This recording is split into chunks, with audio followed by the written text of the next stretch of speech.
Welcome back, everyone, to another episode of the Strong Women series. We are so excited to invite Hilda Maina here. Hey, Hilda, how are you? Good. Thanks Good. for having me. Just hanging in there with everything going on.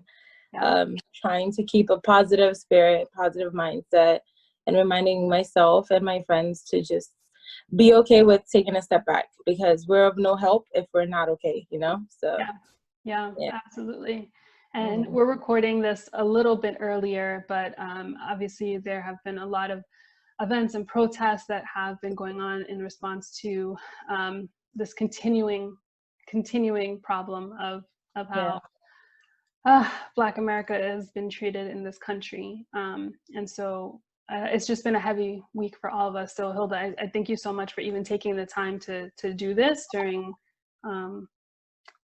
just such a difficult time. So I appreciate you in doing that. Appreciate it. For those of you tuning in, Hilda is a blogger, and we're excited to hear a little bit about that.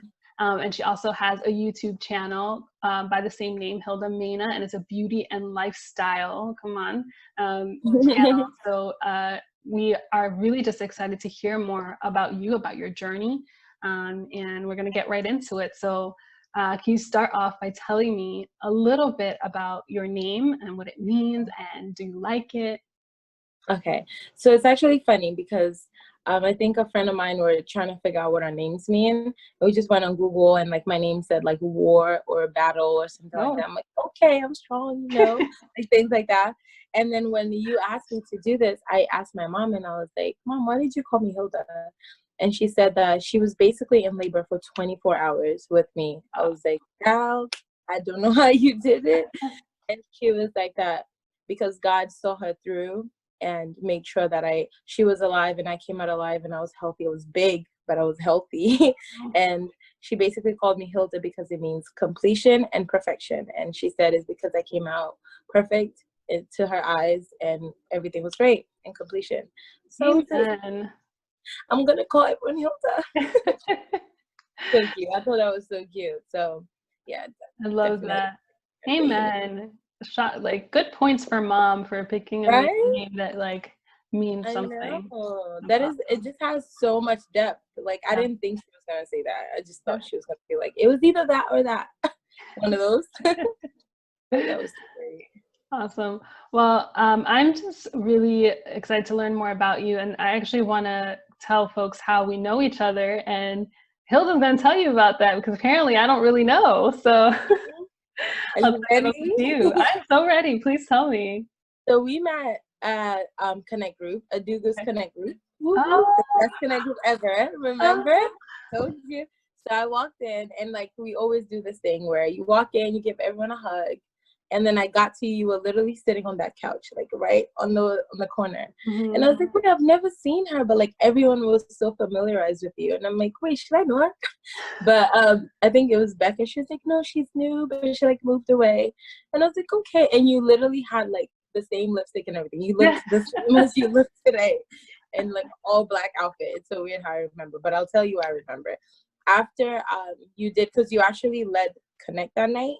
Okay. After, one of the girls said, hey, are you gonna do one of those prophesying things you always do? And then you were like, and then you looked around and you pointed at me, and I was like, oh my gosh, I know who you are. Yeah. And you said, I'll never forget, you said that God told you that I should stay in my word and make sure to somehow evangelize it to my friends in the world in general. And I was like, how sweet. Do you remember now? I 100% remember. I just didn't know that was you because again, it was the first time that I was meeting any of those girls, and I was already living in Maryland at the time. But I remember that I was teaching something, and I remember that I had an impression to talk to this girl who is in the midst of like all of these people. And so someone asked me if I had a word for anybody, and I did, and it was for you. I remember. And I just remember now, oh my gosh, I just didn't know it was you. That's so Yeah. fun. And like, I thought about it so hard because like after Connect, we were talking about Bravely Rise, and I was like, oh my God, I want to do it. Like we had like the whole like, Yeah. little connection. So when you told me to do this, I was like, yes, I'll do it. Wow. See, this Yeah. means that we're supposed to be in each I other's know. circles. That's what that means. It keeps kind of bringing it back. Oh my gosh, Yeah. I'm so excited. So, folks, I have to just like bring this out really quickly to you. So, Hilda was in this group of women that most of the women I had not ever met before, but she had this light about her. And I don't even know if you knew it at the time. And I don't know where you were in your walk at the time either.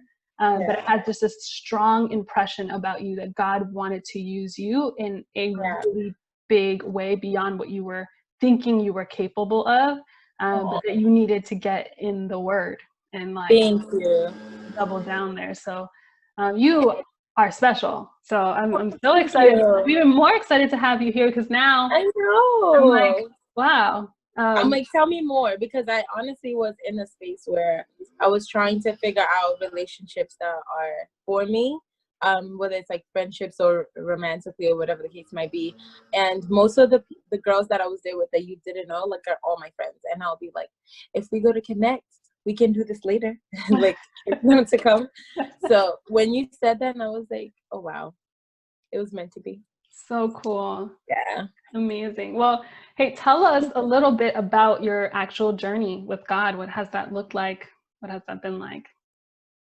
So I'm originally from Kenya. I don't think we got to talk about that. I'm originally from Kenya. For those who don't know, that's in East Africa. I was born there and I moved here around, 2008, February 1st. I won't forget, because I landed in shorts and it was winter. Oh, no. Work, and I was freezing. It was terrible. But yeah, so basically I would say most of my life I spent it back home. And Kenya is predominantly Christian. Like 85% of the nation is Christian. So I was born and raised in a church, and then I also went to boarding school because my parents put me in boarding school. My dad was in the Air Force, and my mom moved here like when I was like in the second grade. So I was always like in boarding school, and most of them were Catholic, and in between school there was mass and things like that. So like I've always been rooted in what God is, what it is like to be a Christian. But I think I would say my journey really started when I was 22, 23, because there's a big difference between being a child and your parents leading you to God and having that realization by yourself through your own experiences. And I would say that for me was around that time. And I always used to have a hard time sharing this because it's like, darn, that's like what it took for you to get there. But for me, it was like a relationship ending, like a romantic relationship ending. And I had to get myself to a place of finding myself and going back to the drawing board of what my vision looks like, what the promise looks like for me, like what is Hilda and who is Hilda outside of that. And I found myself in the beginning, of course, in the beginning of any grieving stage, it's always like anger and like you don't want to hear it. Like, God is good, okay, and like, so why do I feel like this, Yeah. But I went from that to literally waking up every day, reading my devotional and putting it into practice every single day. Wow. And before I know it, it was like a blessing in disguise, because prior to that, like I said, like I always knew God, you know what I mean? But like I knew God in a different way. Like joy for me was not, oh, like, she did something to me or whatever. It was like an overflowing fountain, because it's like from God. It never ends. No matter how far back I go from him, you know what I mean? No matter what I do or anything of that sort, it was just always present, you know what I mean? So I would say that for me was where the growth started. And now that I knew what I knew, I couldn't do certain things because God will always forgive you, but he also knows when you know what you're doing. You know what I mean? So I can't challenge him. He's definitely smarter than me. So I felt like when I got to that realization is when my true personal journey started with him, because I knew, okay, Hilda, you know who God is. You've seen what he's taking you out of. And now it's either you share it with other people or you keep it to yourself, but you already know what you need to do, kind of thing, And I would say like one word that I would use to describe it is growth, because even though I was there and I felt like I was at such a high, like I would go to church I couldn't wait for Sunday, like I was just so excited for anything that has to do with God.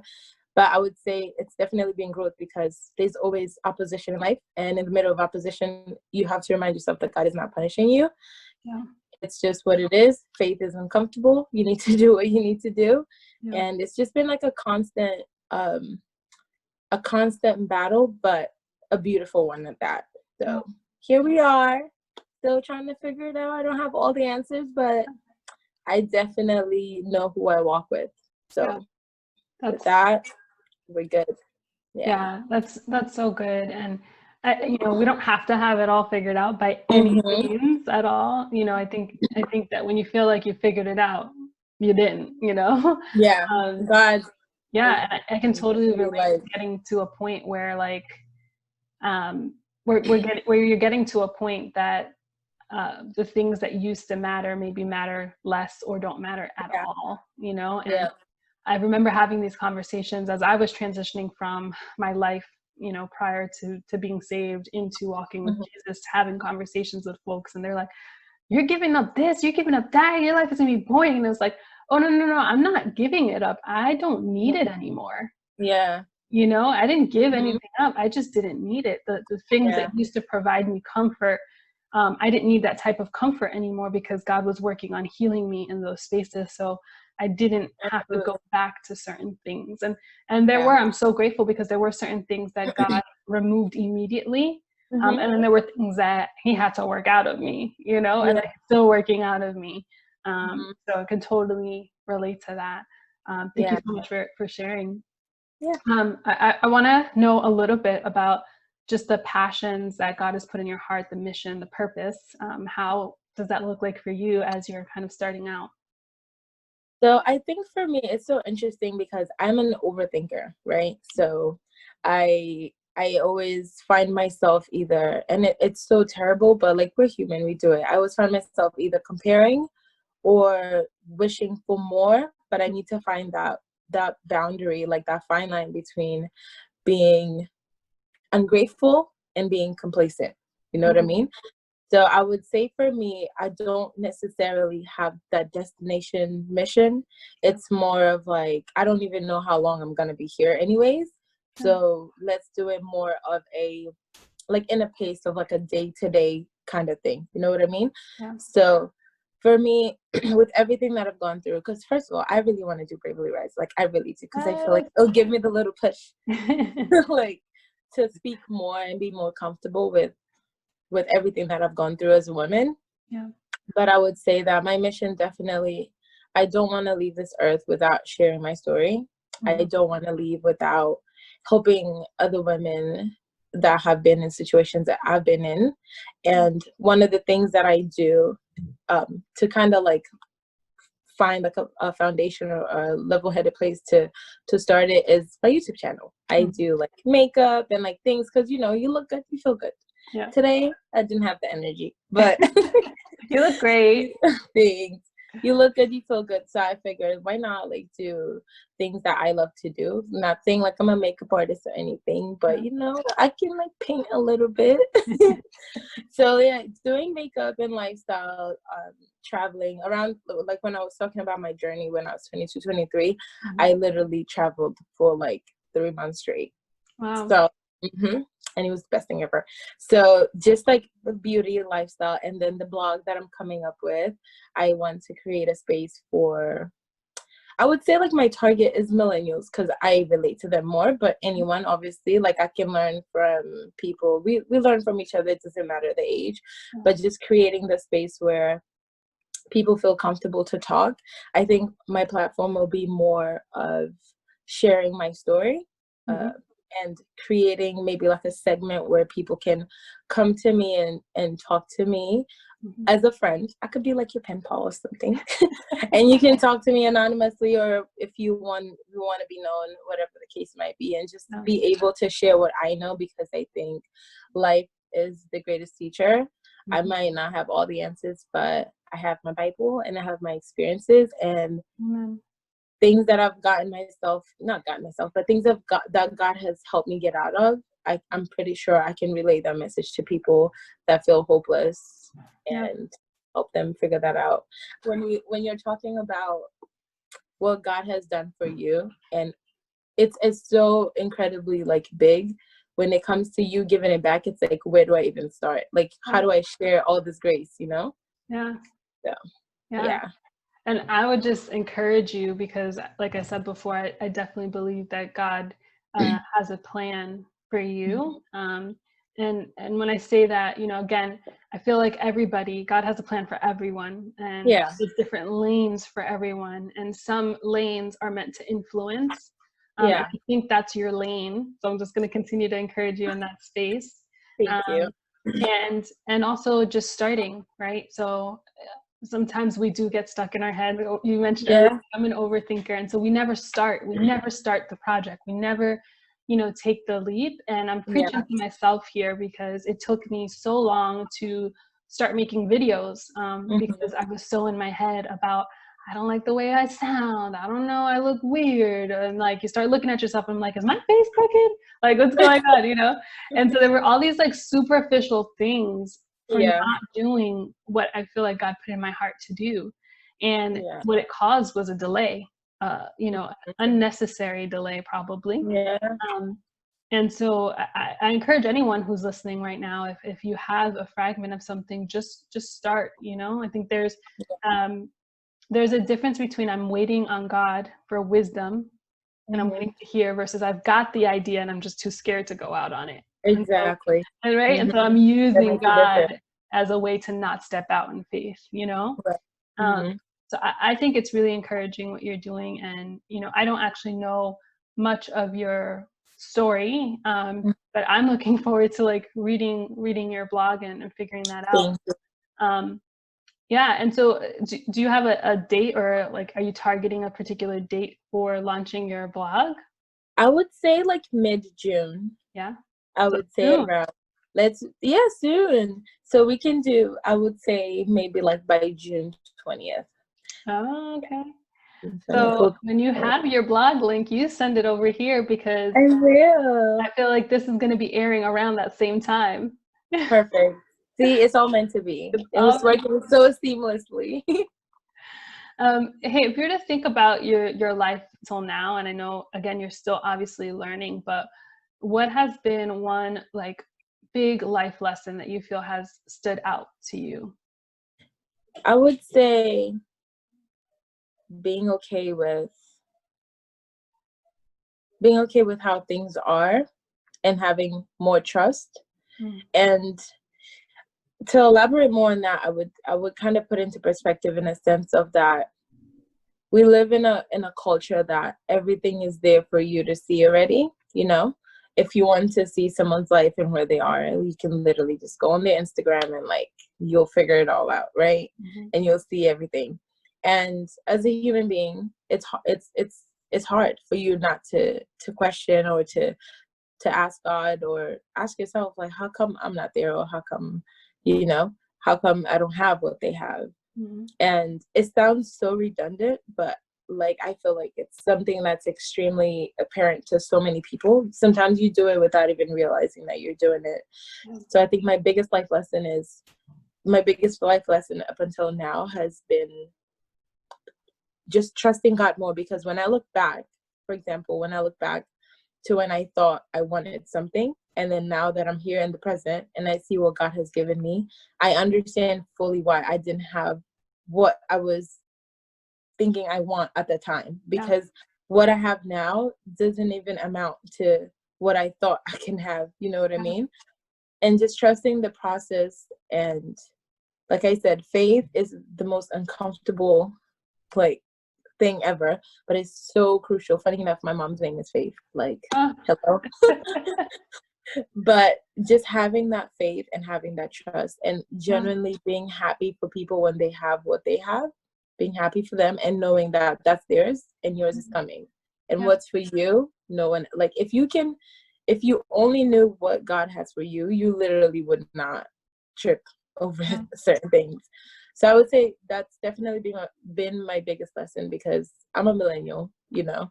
This is our culture, comparison and flashy things, and trying to like step out of that and remembering your promise is actually like work. Yeah. It's not, it's like an everyday thing. You wake up every day and you make the conscious decision to say, today I'm going to do A, B, C, and D my way, and be okay with it. Yeah. Whatever the outcome. Yeah. Wise words. Oh Yeah, I agree. I think that comparison is the killer of all dreams. Yeah. That's what I think. Mm-hmm. And again, I totally relate to not wanting to start and to looking at everyone else's finished product and then judging their finished product on my beginning. Yeah. And that's not a fair comparison at all, you know. And also, I mean, I know you know this, but you know, Instagram is rarely a real capture of someone's life, you know. Yeah. And so it's something to keep in mind, that we don't get to see the fullness of someone's life and the life lessons they have had to go through and learn to get to where they are. Exactly. Rarely is it given, you know, without putting in that work and that due time. So exactly. And when it is, you know, we were talking about this, I was talking about this earlier, but like, you know, at times when we do receive something earlier than we should, we don't necessarily have the character to sustain it. Exactly. And so you end up losing it anyway, or you end up misusing it. And so I think timing is everything, and like being open and humble enough to learn from God and the experiences that he's putting around you is huge. So total agreement with you there. It's awesome. Honestly, nothing humbles you more than experiences that God puts you in. It's the thing. So Hilda, tell us a little bit about what you have been watching or reading or listening to, podcasts, anything that is kind of inspiring to you, or is just helping you to grow in this season. Yeah, so I've been honestly, Netflix has been disappointing me lately.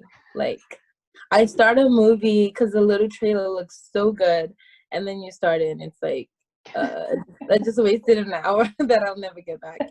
But so that's why I just love doing reruns. Like, Criminal Minds is my favorite show. In my next life, I think I want to be like an FBI agent or something, because I already have all the experience watching it. Does it not give you like anxiety a little bit? No, like for some reason, like it's okay, it does, but it's not like a fearful kind of anxiety. It's more of like, oh my god, like they're about to catch him kind of thing. So I love that. I love, I don't know, I just love like First 48, Criminal Minds, like I just love those shows. It's so weird. But I've been watching reruns mostly, for the most part. As far as books, that's been my favorite. So I ordered Michael Todd's book and I'm almost done. And Maxine, I might be ready for husband, you know. That's the relationship goals one, right? Yes, it's actually so good, and it's so insightful, because it's like the title of the book, Relationship Goals, makes it seem like it's just about people that are in relationships, but it's mostly about your relationship with yourself as a reflection to your relationship with everyone else, as a daughter, as a mom, you know what I mean? And it's for people that are single, people that are in relationships, people that are going through divorce. So it's more of a wide spectrum. And I just finished this other book. I think it's called 1,000 Little Things to Do to Be a Happy Person, something like that. As far as podcasts, I really wish our Pastor Carl, I really wish he had a podcast, because like sometimes I go back on YouTube to find some of his sermons, but it's not so many. But Michael Todd has a podcast, so good. Like sometimes I just listen to it like driving around because there's nowhere to go, or like to Starbucks now. And then there's a podcast called Terrible But Thank You. It's by, I think her name is Anna. She basically was married. Her husband died, and she basically talks about how in the beginning of a grieving process, everyone was there, but once the funeral happened, it's like everyone disappeared. And the people that would check in, it would be mostly like, how are you doing, as a protocol, as opposed to like I really want to know how you're doing, and it's kind of giving me a different perspective when it comes to checking in on my friends. I don't want to do it as protocol. I just want to, like, when I say how are you doing, like, I'm all ears. I want you to, do I need to pull up with some ice cream? Like, what do I need to do? Kind of thing. And it's been so good. And she's hilarious. Like, she has the craziest sense of humor for everything that she's been through. So it's been good. Yeah. Well, thank you so much for sharing that. Hey, if people want to get in contact with you or follow your YouTube channel, how do they do that? So my YouTube channel is my name, Hilda Maina. My last name is Maina. And my Instagram, it's Hilda Maina too. So easy. It's so easy. And then my YouTube link is actually under my Instagram page. Awesome. And we'll drop the link in the comments as well so you can follow. Thank you. And then when my blog comes, I'll add it under my Instagram so you guys will know, and I'll like post it and stuff so you guys can know. Let me know what you guys think. Love it. Well, Hilda, I am going to be praying for you. I'm excited to see what God is doing for you. And I'm going to add a title to who you say you are. You said blogger and YouTube channel. I'm going to reach out and say you're also an evangelist. So make sure to keep reaching out to folks and do it your way, because it's going to bring a lot of people. Thank you. So you're so kind. No, girl, it's true. Thank you. Of course. So thank you again, Hilda, for tuning in. And thank you to all of you for watching. Don't forget to subscribe and follow us on Instagram at strongwomen_of_God. Until next time. Thank you. Bye.